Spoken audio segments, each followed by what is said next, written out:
Voici un exercice qui a été posé il y a quelques jours, du moins à l'heure où je tourne cette vidéo, à l'oral des écoles normales supérieures en filière PC. Donc l'exercice porte sur les matrices symétriques, il s'agit de matrices symétriques 3-3, et l'énoncé peut être assez déroutant a priori. Donc je vais détailler un petit peu cet énoncé. On se donne une matrice A symétrique à 3 lignes et 3 colonnes. On fait trois hypothèses sur les traces. La trace de A vaut 3, la trace de A au carré vaut 5, la trace de A au cube vaut 9. Ensuite, on introduit un ensemble de matrices. U, c'est l'ensemble des matrices M, elles aussi symétriques 3-3, réelles, qui vérifie ces conditions sur la trace. Trace de A fois M égale 1, trace de A carré fois M égale 3. Et parmi toutes ces matrices, on demande de minimiser la trace de M au carré. Donc, bien entendu, je vous invite à mettre la vidéo en pause, à réfléchir à cet exercice. Et je vais quand même préciser une chose, même si a priori les notions qui sont présentées là sont pour la plupart vues en première année de classe préparatoire, à part peut-être la trace, mais souvent elle a été vue en exercice, il y a véritablement besoin de connaissances du cours de deuxième année pour pouvoir résoudre cet exercice.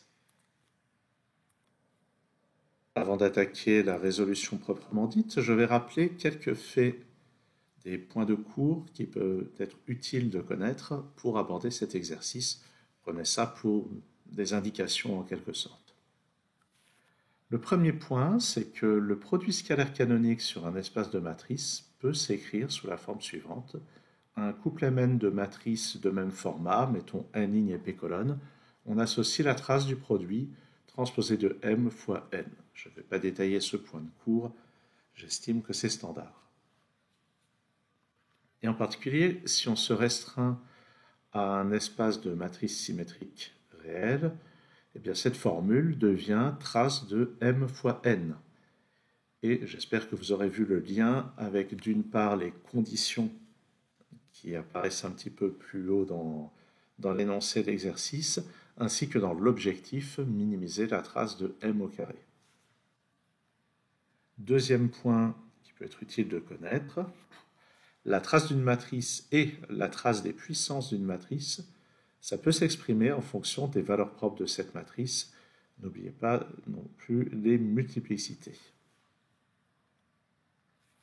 Autre point important, deux matrices semblables ont la même trace, ce qui fait que si on sait des choses, par exemple, si on sait qu'une matrice est trigonalisable ou même diagonalisable, on peut avoir accès à sa trace.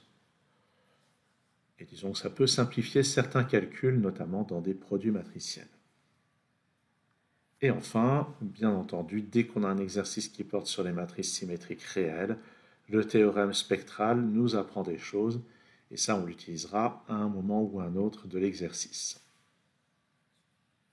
J'ai décomposé la résolution en trois grandes étapes. La première étape consiste à interpréter la première hypothèse, à savoir l'hypothèse qui porte simplement sur A. Ça va nous servir à déterminer les valeurs propres de la matrice A. Dans un deuxième temps, on va reformuler les hypothèses sur M en passant par des matrices semblables d'une part à A, d'autre part à M, par le même changement de base. Et enfin, on résoudra le problème proprement dit. Donc pour commencer, on va déterminer les valeurs propres de A, et je rappelle simplement que le théorème spectral donne existence. Le théorème spectral nous donne que la matrice A est diagonalisable et qu'en plus, on peut choisir une matrice de passage, une matrice de vecteurs propres composée de colonnes qui forment une base orthonormée de l'espace des colonnes, ce qu'on appelle une matrice orthogonale. Et avec cette relation, ainsi que la relation qui lie les puissances de A aux puissances de cette matrice diagonale, eh bien, on a ces expressions pour P-1 fois A carré fois P et P-1 fois A au cube fois P. Alors bien entendu, pour une matrice orthogonale, l'inverse de A, c'est la transposée de A, mais dans un premier temps, on n'en aura pas besoin. Là où je veux en venir, dans ces formules, j'ai oublié de le dire, mais j'ai noté ABC, les valeurs propres de la matrice A. Je ne l'ai pas écrit sur cette présentation, mais on peut supposer par exemple que A, B et C sont rangés dans l'ordre croissant.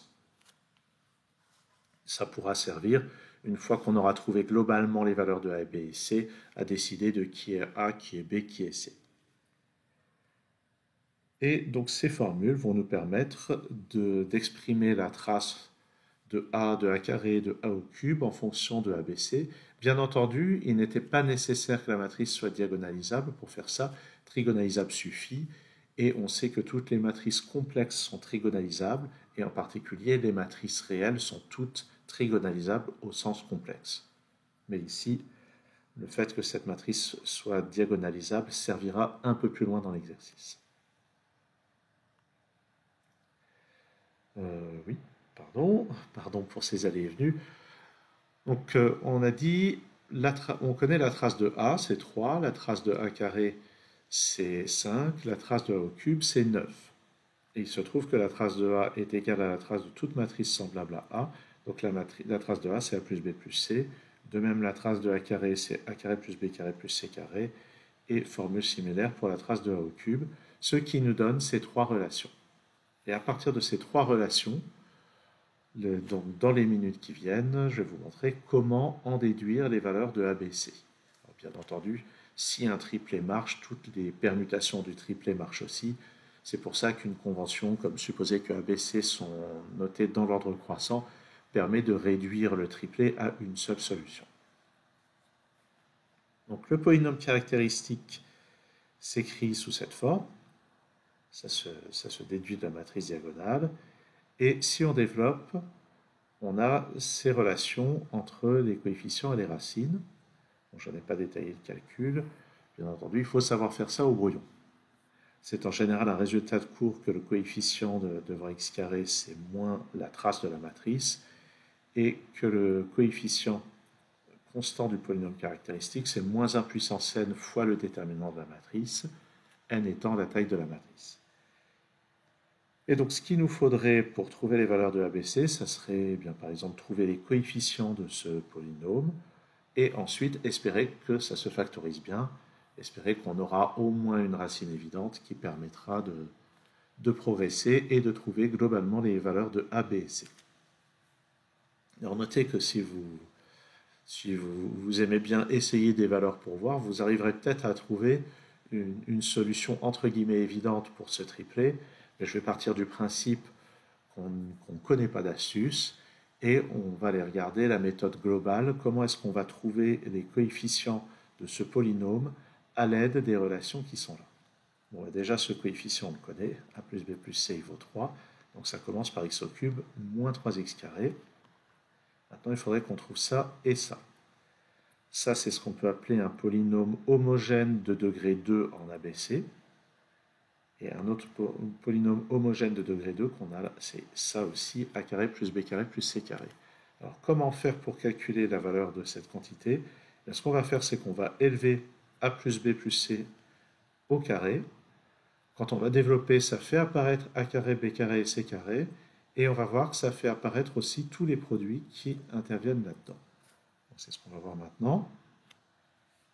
Quand je développe a plus b plus c, le tout au carré, j'ai d'une part les carrés et d'autre part les doubles produits, ce qui me permet d'isoler la quantité AB plus BC plus CA par cette opération.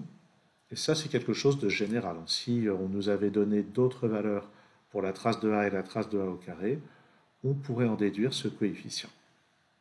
Et plus généralement, ce coefficient dans le polynôme caractéristique d'une matrice 3,3, c'est toujours le carré de la trace de A auquel on retire la trace de A au carré divisé par 2.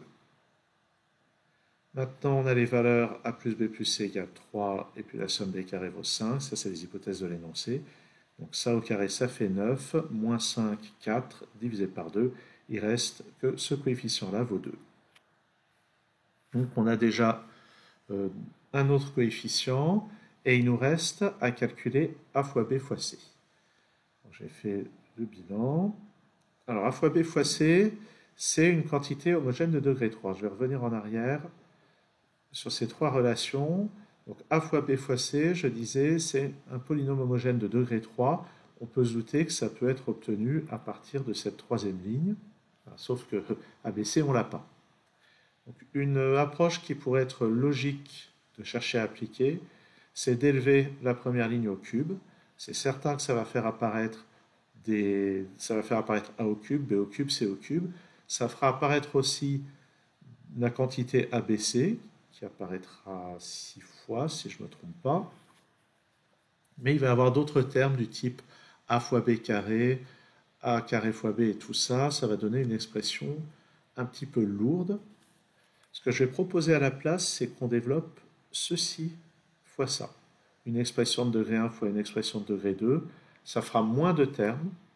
Ça ne nous mènera pas directement où on veut, mais l'autre approche ne nous aurait pas mené directement où on voulait non plus. Donc ce que je vais faire, c'est multiplier ensemble ces deux quantités. Et j'ai isolé d'une part les cubes. On a A fois A au carré, B fois B au carré, C fois C au carré. On a la somme des cubes. Et j'ai isolé ailleurs la quantité qui dépasse. Et à vrai dire, si on avait élevé A plus B plus C le tout au cube, on aurait vu aussi apparaître cette quantité. Donc, quelle que soit l'approche qu'on utilise, d'une manière ou d'une autre, il y a un moment où il faut qu'on trouve la valeur de cette quantité. En tout cas, dans l'état actuel, A plus B plus C vaut 3, A carré plus B carré plus C carré vaut 5, donc ce produit vaut 15. Ça, on a supposé que ça vaut 9. On en déduit que tout ceci vaut 6, comme ceci. Et la question, c'est comment, à partir de là, obtenir la valeur de A fois B fois C. Et l'approche qu'on va utiliser pour ça, il y a plusieurs approches. Et celle que je vais utiliser, ça consiste, donc j'ai récapitulé ici les quantités. Donc là, ça c'est les deux premiers coefficients du polynôme qu'on a calculé. Donc ce qu'on va faire pour trouver la valeur de ceci, c'est qu'on va multiplier cette quantité par celle-là. Et vous allez voir que toute cette quantité ici va apparaître. Et ce qui dépasse, c'est des termes en, par exemple, A fois BC. Il va y avoir A fois BC, B fois CA, C fois AB. Donc il va y avoir 3 fois ABC qui dépassent. Donc, quand on développe ça, on a 3 ABC plus la quantité qui ici vaut 6. Et donc toute cette somme ici, c'est le résultat quand on multiplie A plus B plus C par cette expression, c'est-à-dire 3 fois 2, ça fait 6 aussi. Donc finalement, ce qui dépasse, 3ABC vaut 0, donc ABC vaut 0. Ce qui nous donne finalement tous les coefficients du polynôme caractéristique. Donc on a obtenu ces expressions. J'ai rappelé l'expression du polynôme caractéristique. En remplaçant, on trouve donc que le polynôme caractéristique, c'est x au cube moins 3x carré plus 2x. On peut le factoriser par x, il y a 0 qui est une racine. Et puis après, l'autre polynôme, on peut factoriser assez rapidement en x moins 1 fois x moins 2. Si bien que le spectre est constitué des trois valeurs propres, 0, 1 et 2. Et vous pourrez vérifier que 0 plus 1 plus 2, ça fait bien 3. 0 plus 1 carré plus 2 carré, ça fait bien 5. 0 au cube plus 1 au cube plus 2 au cube, ça fait effectivement 9. C'est bien une solution du triplet de l'équation qu'on avait initialement. Et on va pouvoir donc terminer cette étape qui est de dire, donc, on peut introduire une matrice P orthogonale donnée par le théorème spectral, telle que P-1 fois A fois P soit cette matrice diagonale que dans la suite, je vais appeler D. Alors la suite de la résolution, maintenant qu'on a un changement de base pour la matrice A, on va effectuer le même changement de base sur la matrice M, qui était la variable sur laquelle il y a des degrés de liberté dans l'énoncé. Donc je prends la matrice M pour laquelle on cherche à minimiser trace de M carré, et je vais introduire N égale à P inverse fois M fois P pour effectuer sur M le même changement de base que sur la matrice A. J'ai rappelé que l'inverse de P, c'est la transposée de P, c'est du fait que P soit une matrice orthogonale, si bien que grand N s'écrit comme ceci, et ça nous permet de vérifier que la matrice grand N est aussi une matrice symétrique.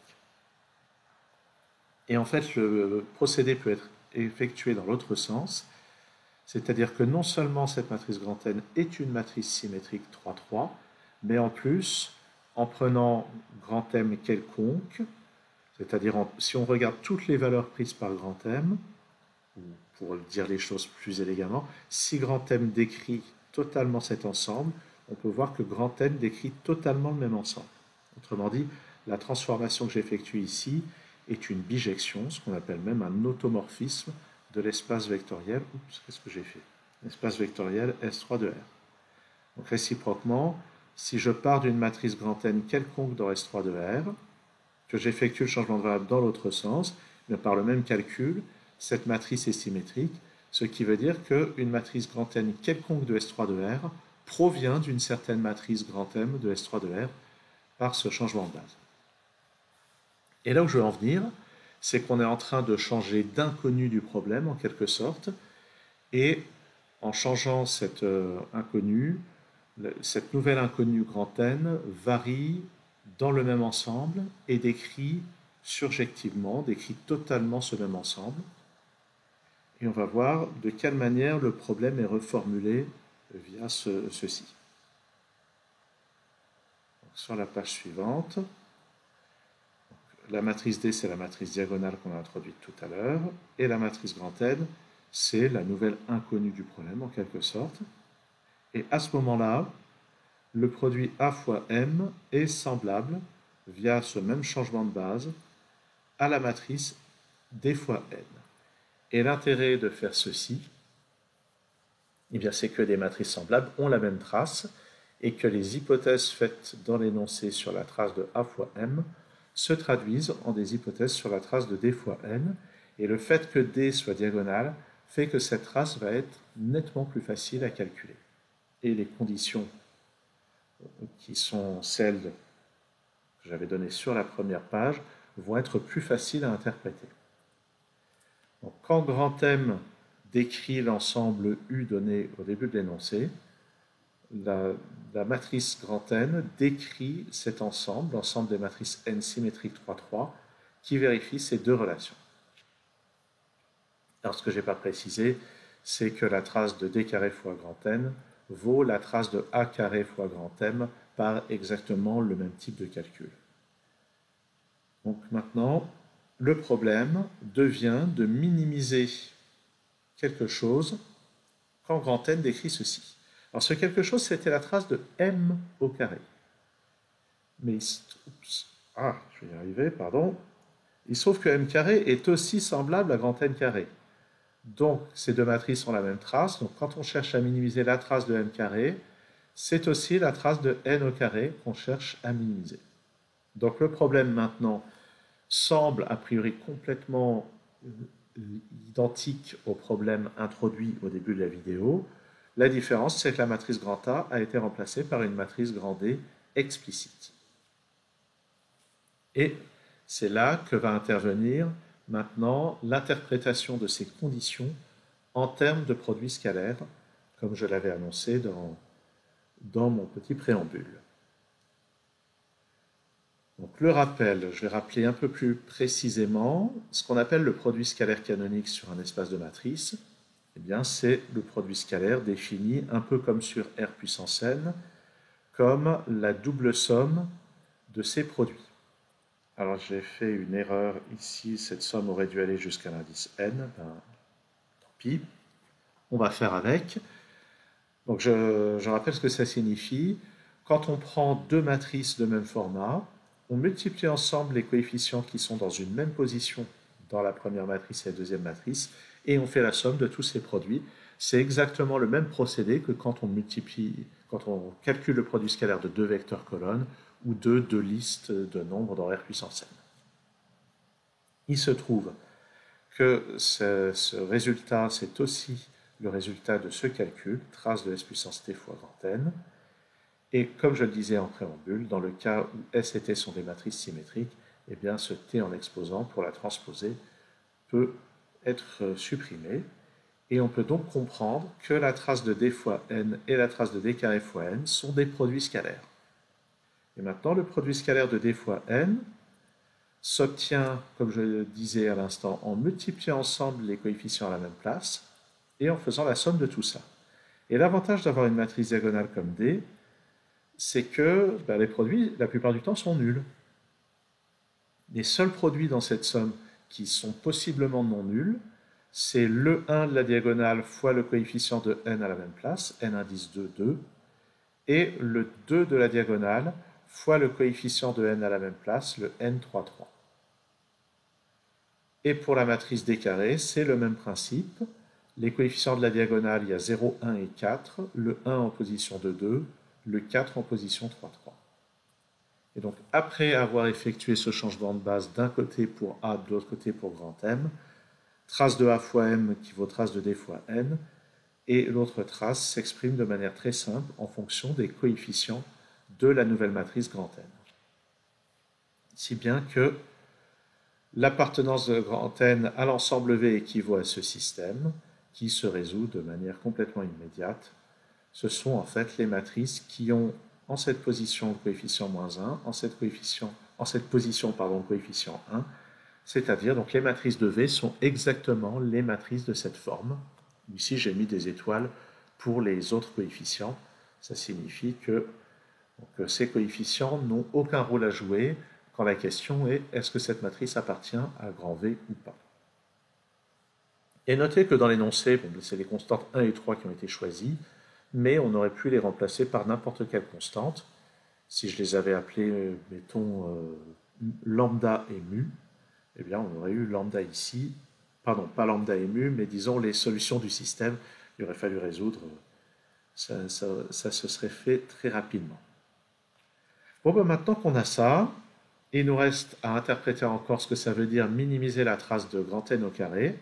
Et la trace de grand N au carré, c'est, là encore, le produit scalaire de grand N avec grand N, c'est-à-dire la somme des coefficients au carré. Et dans la somme de tous les coefficients au carré, il y a deux termes qui sont imposés, celui-ci au carré, celui-ci au carré. Donc on a minimum 2, plus la somme des carrés des autres coefficients, et cette partie-là est positive. Donc toute cette quantité est minorée par 2, et il se trouve que ce minorant 2 est réalisé par une matrice qui est celle-ci, c'est-à-dire celle pour laquelle tous les coefficients que j'ai notés par des étoiles sont nuls. Donc là, j'ai un minorant qui est réalisé par un choix d'une matrice qui appartient effectivement à l'ensemble V. On peut remarquer d'ailleurs que c'est le seul choix, mais ici c'est l'existence qui compte et pas l'unicité. Donc tout ceci nous montre que la valeur minimale de la trace de n au carré lorsque n décrit l'ensemble V, c'est 2. Et finalement, eh bien, la réponse à cet exercice, la réponse au problème posé sur la première page, c'est 2. Je vais revenir sur cette première page, déterminer le minimum de cet ensemble, ce qui sous-entend de montrer que cet ensemble possède un minimum. On l'a montré, ce minimum est égal à 2, mais ce qui est important là-dedans, ce n'est pas tellement le résultat. Ce qui est important, c'est la manière dont les résultats de cours que j'ai rappelés sur cette page permettent de transformer cet énoncé un peu bizarre en finalement une succession de calculs qui sont raisonnables et qui peuvent être mis raisonnablement en lien avec des connaissances du cours. Je vous remercie de votre attention.